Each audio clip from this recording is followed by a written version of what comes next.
Lors de cette expérience, nous allons étudier les ondes acoustiques stationnaires, c'est-à-dire d'observer les fréquences de résonance d'un tube en PVC. Alors, ce tube en PVC, on va y envoyer diverses sources d'ondes. Premièrement, un haut-parleur qui enverra des fréquences que vous devrez choisir. Certaines ondes entreront en résonance et vont vibrer avec le tube, les autres n'entreront pas en résonance et vont disparaître. Les fréquences qui entreront en résonance seront en fait des fréquences qui satisferont les conditions aux limites du tube en PVC qui est ouvert des deux côtés. Il est donc en configuration ouvert-ouvert. Ce tube en PVC a comme condition limite que les ondes doivent avoir un minimum à chacune des deux extrémités. Comme il doit y avoir un minimum à chacune des deux extrémités, la fréquence fondamentale va d'abord démarrer d'un minimum, puis va passer à un maximum, puis repasser à un minimum ici, à l'autre extrémité. Mais ce voyage n'a fait qu'une demi-longueur d'onde, car il faut monter et puis descendre pour avoir une longueur d'onde complète. Donc il devra faire un retour pour avoir une longueur d'onde complète. De cette façon-là, la fréquence, donc la longueur d'onde de la fréquence fondamentale, sera 2 fois la longueur du tube, et donc la fréquence fondamentale sera la vitesse du son sur 2 fois la longueur du tube. On peut réaliser des constructions similaires pour toutes les harmoniques. Et donc la première harmonique qu'on pourra observer, en fait, ce sera la première qui satisfera à nouveau ces conditions au bord, et donc elle devra passer une première fois par un minimum, une deuxième fois par un minimum. On a complété la longueur d'onde, donc au retour, elle aura parcouru 2 fois la longueur d'onde, et de cette façon, la fréquence de cette première harmonique, F2, sera la vitesse du son sur la longueur du tube, et ainsi de suite. Lors de cette expérience, vous aurez besoin d'un générateur de fonction, d'un oscilloscope branché à sa prise sans terre, d'un système d'amplification, d'un rail d'optique, d'un tube en PVC et d'un haut-parleur, tous deux posés sur des cavaliers. Le tube en PVC sur un cavalier en fonte, histoire qu'il soit plus stable, d'un microphone attaché à un mètre-ruban.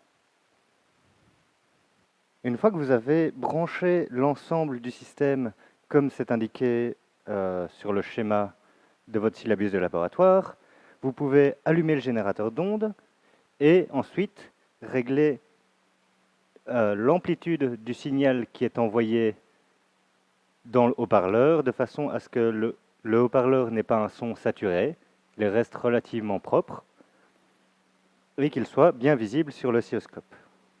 Une fois que vous avez réglé ça, vous pouvez mettre le micro jusqu'au milieu environ du tube en PVC,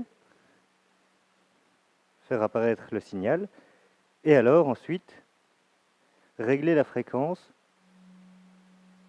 jusqu'à ce que vous voyez une résonance. Vous l'entendrez assez facilement, car le tube en PVC se mettra à vibrer. De plus, le signal que vous observerez va être beaucoup plus important. À ce moment-là, vous devez régler le préampli du microphone ainsi que son ampli de façon à ce que le signal soit le plus sinusoïdal possible. Voilà. Une fois que vous avez effectué ça, vous pouvez vous balader dans le tube pour voir apparaître des minimums, donc des nœuds, et des maximums, des ventres. Vous pouvez bien sûr par la suite changer les fréquences.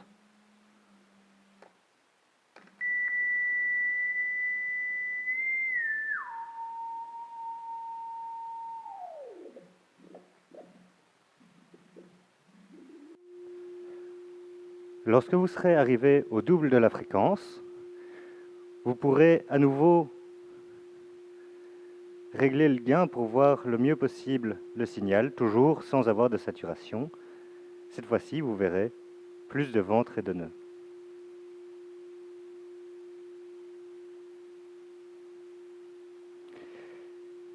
N'oubliez pas de mesurer la fréquence pas à l'aide du générateur de fonctions, car vous voyez que ces fréquences bougent et sont instables, tandis que sur l'oscilloscope, cette mesure est plus précise et beaucoup plus stable.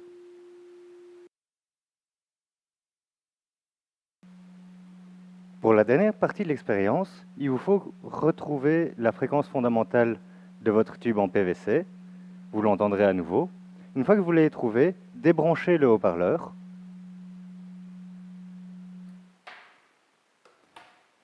Le micro ne captera plus rien. À ce moment-là, poussez le préampli et l'ampli du micro à fond, de façon à ce que vous ne voyez presque tout le son de la pièce apparaître dans le micro.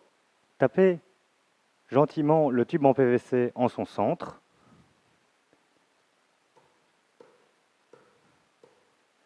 Vous observerez deux choses. Premièrement, il va faire un espèce de pic initial et puis il va résonner lui-même.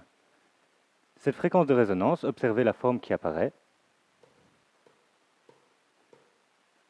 Vous observez que cette fréquence a la même période que la fréquence de résonance fondamentale du tube en PVC, qui est ici en dessous.